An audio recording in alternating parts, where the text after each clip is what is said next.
Good morning, everybody. Welcome to Reading the Red this beautiful Tuesday morning. And I think it's going to be a grand old day. Matthew chapter 26. And today we're looking at 42. He went away again a second time and prayed, saying, "My Father, if this cup cannot pass away unless I drink from it, your will be done." So in the desperation of his identity as it relates to the most grievous experience Jesus had ever known, he cries out, "My Father, my Father." And if you see the prayers of Jesus, every single one of them, he cries out, "My Father." And when we address God, we need to call him my Father. In fact, the only time Jesus addressed God differently was when he said on the cross, my God, why have you forsaken me?" And that because of the separation that had taken place, because Jesus had taken on board all of the evil of humanity. He'd taken on himself all the judgment of humanity. He'd taken upon himself, as it were, that place of redemption for humanity. But every other time he calls him Father, my Father. And he says this, if it's possible, then take this cup from me. But if not my will, but your will be done. So in the desperation of his deepest suffering, he says, Lord, I surrender. I am willing to give you your will so that I die to my will.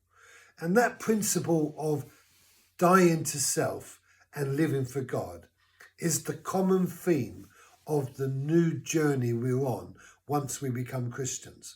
In fact, once we become Christians, having got our ticket to glory in one sense, having got on the train that's leading us to the place where the Father will be beyond death, we now then have to go through the process of sanctification. And that process will only be successful if we understand what happened to Jesus in that garden on that day when he cries out, your will be done, not my will, your will be done. I don't want to go to the cross. If there was another way, then I would want it. But if there's no other way, Father, and Jesus resigns himself to the fact that his Father's will is more important than his will. And that sense of giving up his desire was the last sacrifice in one sense he made in terms of retaining his identity or his will, and when God's will was different. Do you know how to say no to yourself? You'll never learn until you start. In James, he tells us, submit to God, resist the devil, and he will flee from you. Draw near to God, and he will draw near to you. And that sense of surrendering, submitting your will to God, it's only then that whatever evil is controlling you will be broken. Until then, that evil that's controlling you will want to manifest itself through you.